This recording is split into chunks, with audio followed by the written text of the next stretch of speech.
السلام علیکم defence lovers friends, defence updates میں نائجیریا کی جانب سے ترک ساختہ ہیلی کاپٹر کی ایکوزیشن کی خبر پر بات کریں گے۔ انڈیا کی S-400 کی دوسری بیٹری کی ڈپلائمنٹ، یوکرین کی جرمن ساختہ ویپنز کی خریداری میں دلچسپی، چائنا اور جاپان سمیت دیگر اہم بین الاقوامی دفاعی خبریں بھی اس ویڈیو میں شامل ہوں گی۔ So let's start.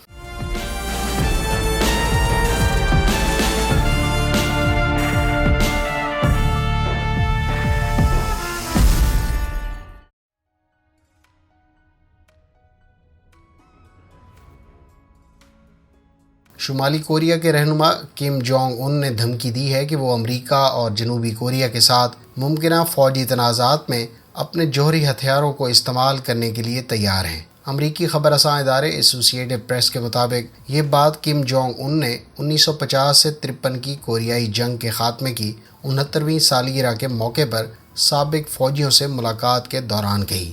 کچھ مبصرین کا کہنا ہے کہ شمالی کوریا ممکنہ طور پر امریکہ اور جنوبی کوریا کے خلاف مزید دھمکیاں بھی دے گا، کیونکہ جنوبی کوریا اور امریکہ موسم گرما میں فوجی مشقوں کو بڑھانے کی تیاری کر رہے ہیں۔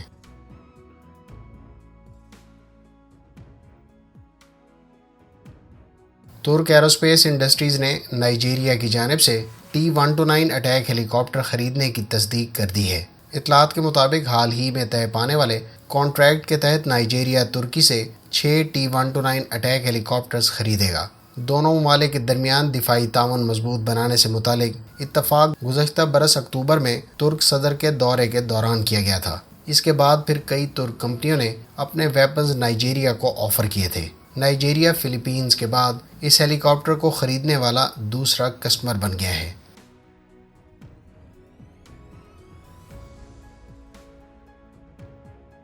فرینڈز، چین کے تیار کردہ FH-95 ڈرون نے الیکٹرانک وارفیئر پرفارمنس سے متعلق ٹیسٹ بھی پاس کر لیے ہیں۔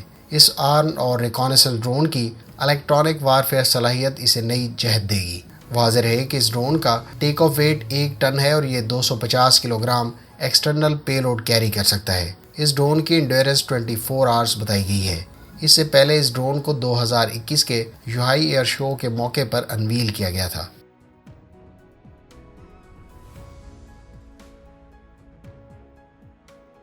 یوکرین کے بارے میں جرمن نیوز پیپر کا کہنا ہے کہ یوکرین جرمن ساختہ IRIS-T short range surface to air missile system خریدے گا۔ جرمنی سے ممکنہ طور پر یوکرین کی جانب سے 11 سسٹمز خریدے جائیں گے۔ یہ سسٹم 40 کلومیٹر کی رینج اور 20 کلومیٹر کی بلندی پر ایریل تھریٹس کو انٹرسیپٹ کر سکتا ہے۔ اس سسٹم کا ملٹی فنکشن ریڈار 200 کلومیٹر کی رینج پر تھریٹس کو ڈیٹیکٹ کرنے کی صلاحیت رکھتا ہے۔ ایک اور خبر کے مطابق یوکرین جرمنی سے PZ-2000 سیلف پروپیلڈ ہوائٹزر بھی خرید رہا ہے۔ 1.7 ارب یورو کی لاگت سے یوکرین کی جانب سے 100 PZ-8 سیلف پروپیلڈ ہوائٹزر خریدی جائیں گی۔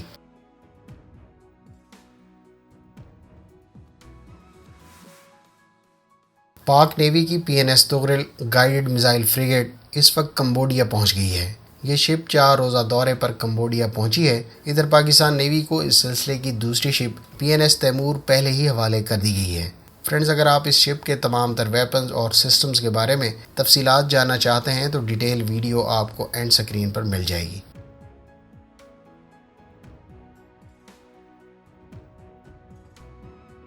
ایران کی جوہری توانائی کی تنظیم کے سربراہ محمد اسلامی نے اعلان کیا ہے کہ اصفہان جوہری تنصیب میں جوہری تحقیقی ری ایکٹر کی تعمیر کا کام چند ہفتوں میں باضابطہ طور پر شروع ہو جائے گا۔ اصفہان جوہری تنصیب کا معائنہ کرتے ہوئے انہوں نے کہا کہ ایران نے بقیہ جوہری ری ایکٹرز کے ایندھن کو جانچنے کے لیے تحقیقی جوہری ری ایکٹر بنانے کا منصوبہ بنایا ہے۔ مقامی نیوز ایجنسی کی رپورٹ کے مطابق ملک میں جوہری بجلی کی پیداوار کا ذکر کرتے ہوئے انہوں نے کہا کہ ایران نے 10,000 میگا واٹ جوہری بجلی پیدا کرنے کا ایک نیا منصوبہ بھی ترتیب دیا ہے۔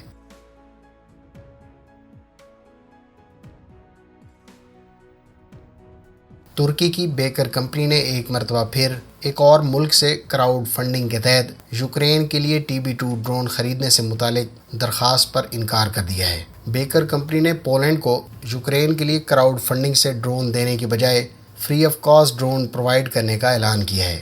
اس سے پہلے لیتھونیا کی طرف سے بھی کراؤڈ فنڈنگ کے نتیجے میں بیکر کمپنی سے یوکرین کے لیے ڈرونز فراہم کرنے کو کہا گیا تھا، جس پر کمپنی نے لیتھونیا کو مفت ڈرونز پرووائڈ کیے تھے جو بعد میں یوکرین کو ڈیلیور کیے گئے۔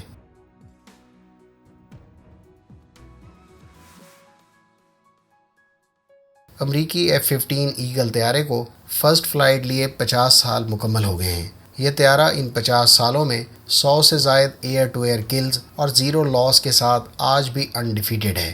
ویتنام وار کے دوران F-15 ایگل کو دراصل سوویت ساختہ MiG-25 فاکس بیٹ کو ٹکر دینے کے لیے بنانے کی ضرورت محسوس کی گئی۔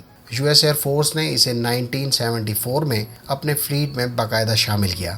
F-15 ایگل ایک آل ویدر ایکسٹریملی منووریبل ٹیکٹیکل فائٹر ہے جس کو US ایئر فورس کو میدان جنگ میں ایئر سپیریئرٹی مینٹین رکھنے کے لیے ڈیزائن کیا گیا تھا۔ آج 50 سال گزرنے کے بعد بھی یہ طیارہ یہ رول بخوبی نبھا رہا ہے۔ F-15 ایگل امریکہ نے اب تک اپنے محدود اور قریبی اتحادیوں کو ہی فروخت کیا، جس میں جاپان، اسرائیل، سعودی عرب اور جنوبی کوریا شامل ہیں۔ ریسنٹلی یہ ایئر کرافٹ قطر کو بھی فروخت کیا گیا ہے، جبکہ اس کے لیٹسٹ ورژن F-15EX کو مزید ممالک کو بھی آفر کیا جا رہا ہے کیونکہ اس وقت امریکہ سمیت اس کے قریبی اتحادی F-35 پر شفٹ ہو چکے ہیں۔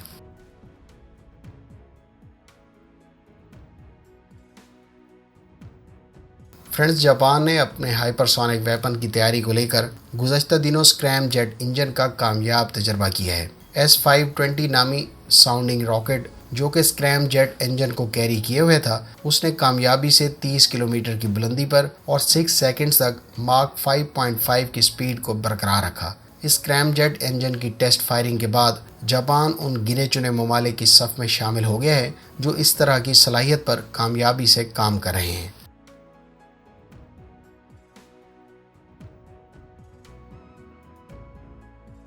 چائنیز میڈیا سورسز کا دعویٰ ہے کہ چائنیز آرمڈ فورسز کی جانب سے حالیہ دنوں میں فلائی کیے جانے والے TB001 اسکارپین ڈرون نے کامیابی سے سرویلنس مشن سر انجام دیے۔ اس مشن کے دوران، جو کہ جزیرہ تائیوان کی ایسٹ سائڈ پر کنڈکٹ کیا گیا، اس دوران تائیوان کی آرمڈ فورسز اس ڈرون کو ڈیٹیکٹ کرنے میں ناکام رہیں۔